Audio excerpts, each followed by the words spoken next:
Tym odcinkiem rozpoczynamy naszą podróż po Gruzji, gdzie zobaczymy opuszczone uzdrowiska, niesamowite kaniony i jaskinie, spotkamy też zwierzaki oraz spróbujemy lokalnych wyrobów. Oglądajcie dalej.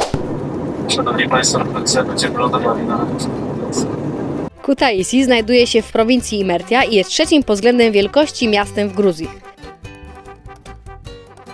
Od lotniska do centrum miasta dzieli nas około 25 km, a za przejazd taksówką płacimy około 30 lari.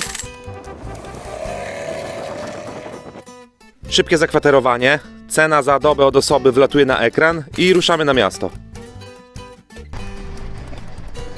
O, otwarta szybko. Brak zderzaków w samochodzie tutaj jest codziennością. Widząc spacerujących ludzi przy fontannie również chcieliśmy zobaczyć ją z bliska, jednak nie dostrzegliśmy nigdzie przejścia dla pieszych. Po prostu tu przechodzisz gdzie chcesz. Хочете тфилия? Сивия? Wpadliśmy do sklepu zapoznać się z lokalnymi cenami i produktami. I tu przykładowo najtańsza 1,5 litrowa woda kosztuje złoty 60 zł. Piwko Heineken stoi już po 7 zł. Lokalne chipsy niecałe 5 zł. Kawa Jakobs około 29 zł. Mała kolka i lecimy dalej. Ale ci podejdzie. Bardzo fajna Coca-Colka z kawą. Tylko weź rozczytaj te szlaczki. Spróbowałem i bardzo dobra. Poczekaj, jeszcze raz sobie załyczę. Trochę smakuje jak kukułka. Pachnie jak Coca-Cola z kawą.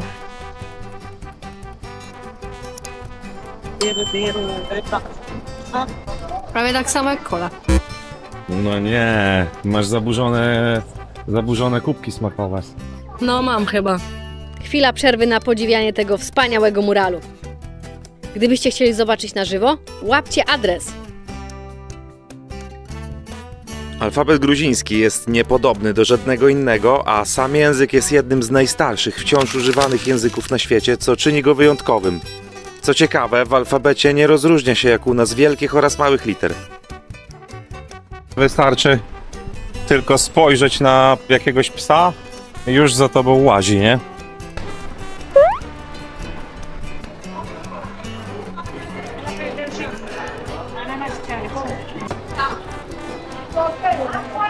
Pani nazwiną chcę poczęstować. No, semi-sweet. Semi-sweet. Super, Patry. Only I speaking. So where are you from? Tulari Chuchel. Czubcze. Chela, Tulari. Czurczela. Chela, Chela. Czela. Czurczele, chyba najpopularniejszy gruziński deser. Niektórzy nazywają je snickersami, ale niewiele mają ze sobą wspólnego, zarówno smakiem, jak i wyglądem. Są zrobione z orzechów, najczęściej włoskich, ale też laskowych, nawleczonych na sznurek i z soku winogronowego, który się gotuje i zagęszcza mąką, po czym zanurza się w tym orzech. Taniej niż w Biedronce. O, to dobre jest. Najtańszy sklep. Jedno wino i jedno to, tak na spróbowanie, nie? Dobra. Gruzińskie wino kupione na bazarku. Semi-sweet. Półsłodkie niby. Dyszkę lari, czyli jakieś tam... Nie. Z 16 zł. Mało 15 zł.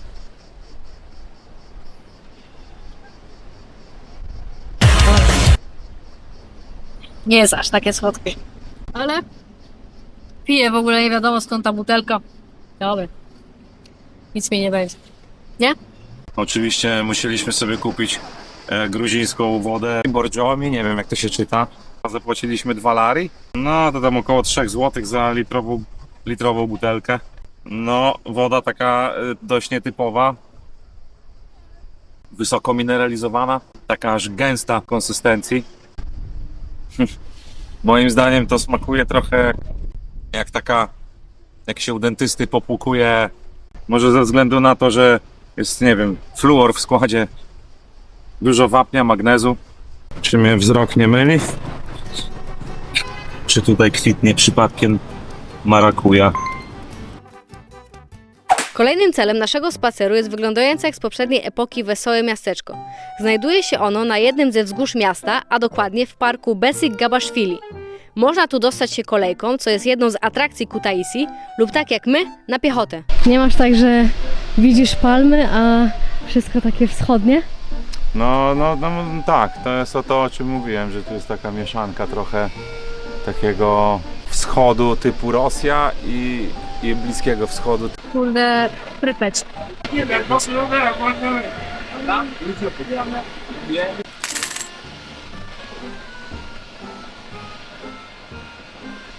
No dobra, idziemy.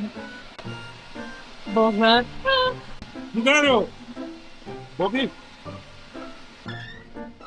To nie, Kierownica od Łady. weź zamknij nam ten. Tego się nie zamyka. A, fajnie, że jest. Zamknięcie i nie działa, nie? O, trzymaj tej Łady może. Ale pięknie będzie.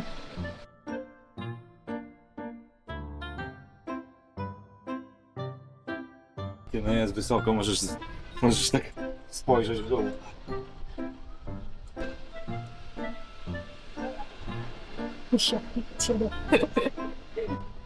Ja się trzymam kierownicy, bo się troszkę boję.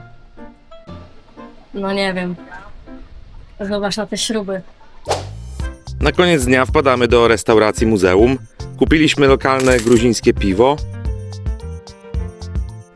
A tutaj gruziński kociołek z fasoli, gęsty, bardzo dobry, aczkolwiek Jest trochę kolendry.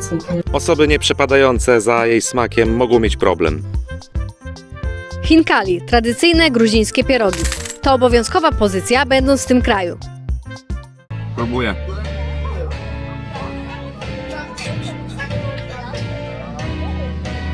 Fajne.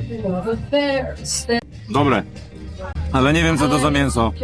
Kolacja była bardzo dobra. A wy próbowaliście już hinkali? Dajcie znać w komentarzach. Kolejnego dnia zdecydowaliśmy się na wycieczkę z lokalnym przewodnikiem. A jak? Zdjęcie zrobić? Jedziemy na wycieczkę z Adra, Travel się nazywa, z panem Gruzinem, który był w Polsce i umie język polski.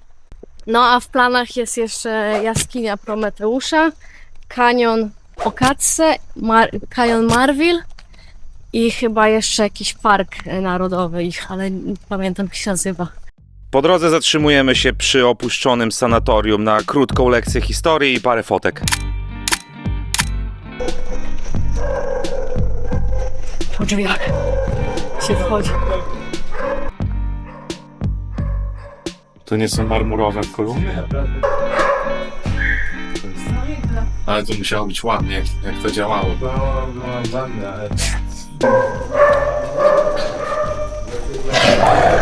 Nie zostałem zaatakowany. Ten starszy pies poczuł się zazdrosny i pokazał to temu drugiemu. Bezpańskie psy to zdecydowanie widoczny problem dotykający Gruzję. Przypomina to nam nasze dzieciństwo, gdzie na polskich podwórkach działo się podobnie. Często spotykamy psy zakolczykowane, tak jak te tutaj. Oznacza to, że pies jest wysterylizowany i prawdopodobnie też zaszczepiony. Poza tym psy są bardzo przyjacielskie i nie należy się ich obawiać. Bezdomni. Zostali sanatorium lotniczym, masz puste miejsca, no dali ich. Nasz przewodnik stara się wytłumaczyć sytuację dotyczącą uchodźców z terenów Abchazji. Konflikt w Abchazji i Osetii Południowej to dwa z najbardziej kontrowersyjnych i długotrwałych konfliktów na obszarze byłego Związku Radzieckiego. Oba te regiony, które są częścią Gruzji, ogłosiły niepodległość w latach 90. XX wieku, co doprowadziło do krwawych walk i działań zbrojnych. Wielu ludzi z tych terenów mieszka w tego typu pustostanach, o czym wkrótce mieliśmy się przekonać.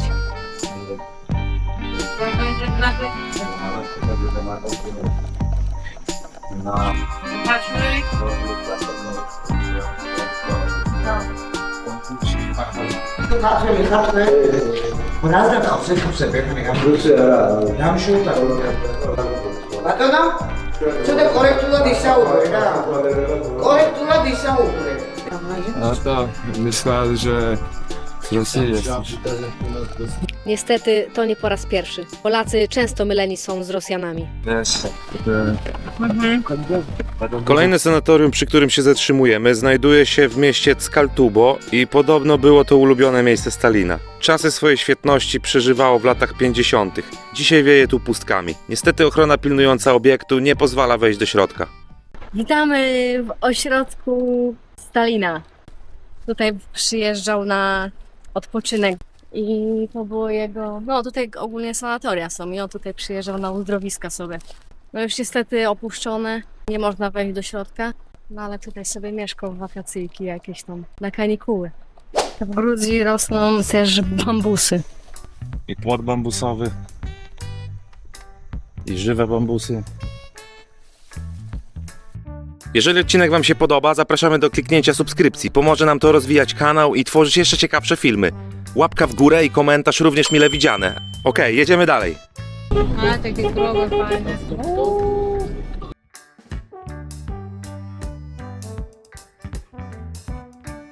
Tu przy krowę świnie zobaczyć taką chodzącą po ulicy już rzadkość.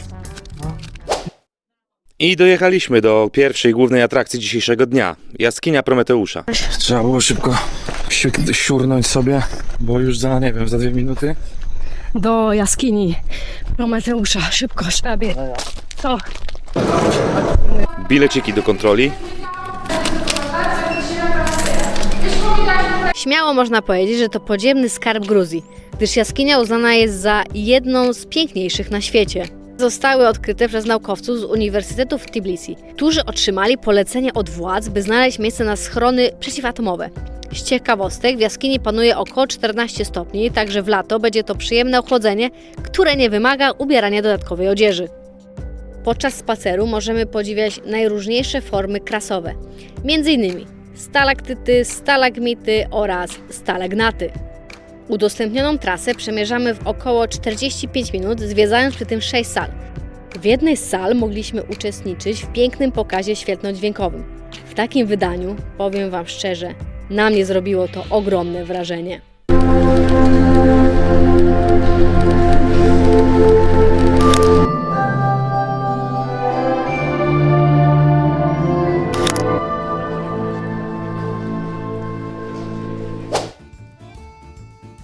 W drodze do kanionu podziwiamy widoki i robimy krótki stop. Sami zobaczcie gdzie.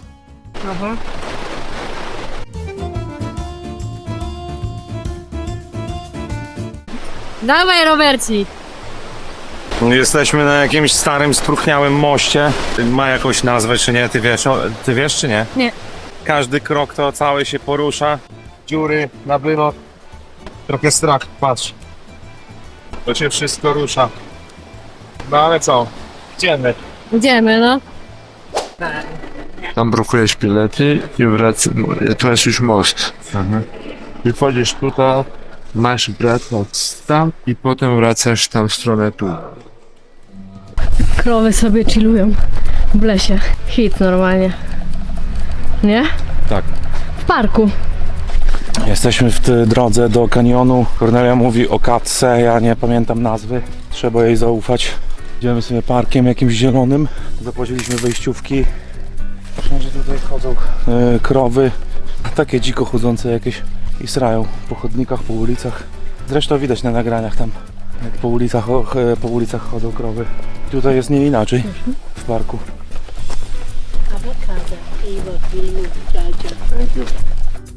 Idąc ścieżką wiodącą do kanionu, napotykamy mnóstwo krów i koni pasących się jak gdyby nigdy nic.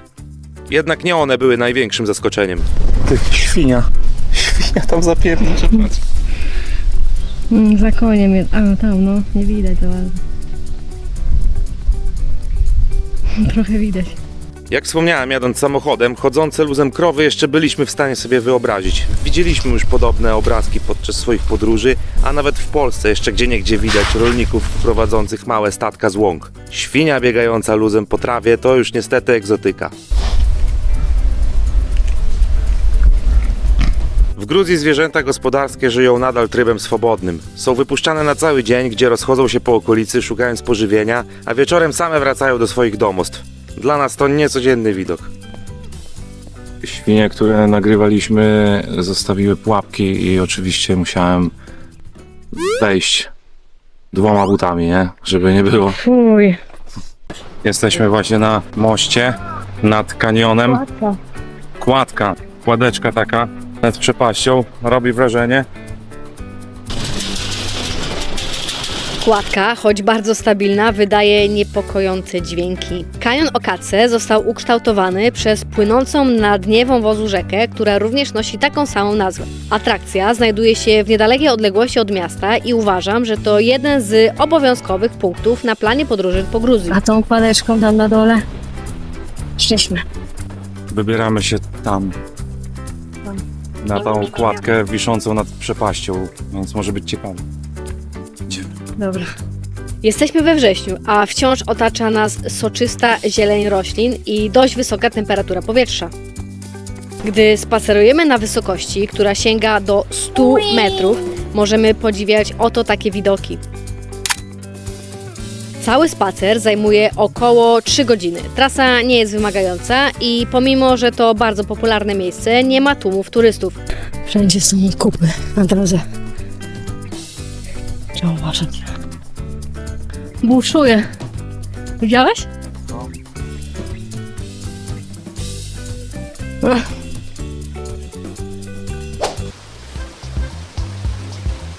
Ostatnim naszym przystankiem jest kanion Martwili. Nie jest on zbyt duży, aczkolwiek staniemy oko w oko z zachwycającą naturą. Robson idzie. Idziemy na łódki, na pontony.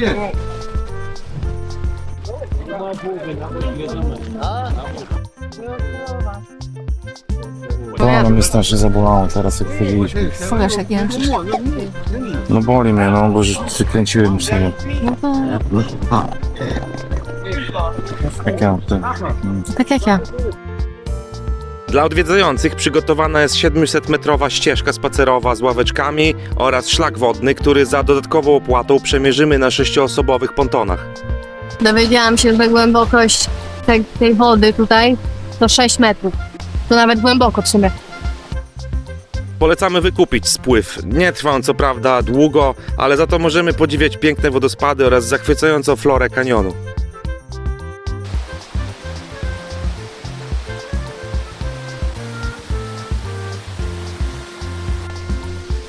to już jest koniec. Nie wiem. 10 minut na pontonie i co, i 10 minut na piechotę i to tyle kosztowało? Słabo. Ładnie, ale słabo. Idziemy sprawdzić? Trzeba iść dalej. Początkowo byliśmy zawiedzeni długością ścieżki, jednak finalnie nie żałujemy wizyty w tym miejscu. Na końcu ścieżki znajdziemy studnię, gdzie turyści wrzucają przeróżną walutę. My jednak nie wrzuciliśmy. I to już koniec tego odcinka. Dziękujemy za obejrzenie do końca i zapraszamy do oglądania kolejnych naszych przygód. Dajcie znać, czy byliście już w Gruzji, a może dopiero się wybieracie. Na koniec zostawiamy Was z chrumkającymi świnkami.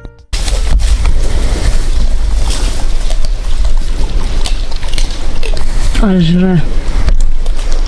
Chodźmy już.